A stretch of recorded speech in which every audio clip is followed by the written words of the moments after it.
Book 2 सुरु हुन्छ एकदमै रोचक लाइनबाट। मार्कस भन्छन्, आज बिहान उठ्दा मैले थाहा पाएको थिएँ म आज असन्तुष्ट, रिसाहा, ईर्ष्यालु र दम्भी मानिसहरूलाई भेट्नेछु। तर उनले त्यसलाई समस्या मानेनन्, किनकि उनले बुझिसकेका थिए अरू कस्ता छन् त्यो तिनीहरूको अभ्यास हो, तर म कस्तो बन्छु त्यो मेरो अभ्यास हो। लेसन 1। तिमीले नियन्त्रण गर्न मिल्ने कुरामा मात्र फोकस गर। जीवनमा धेरै कुरा हाम्रो नियन्त्रणमा हुँदैन, जस्तै अरूको व्यवहार, मौसम, समाज, समस्या।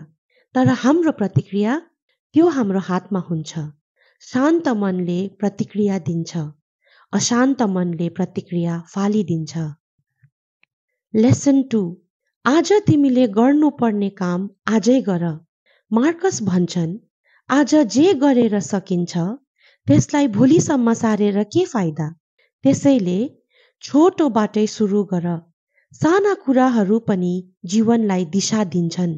लेसन 3। आफैसँग इमानदार बन।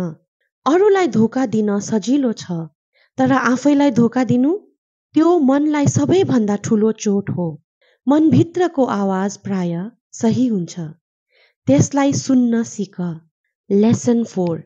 आफूलाई अन्य मानिसहरूसँग तुलना नगर।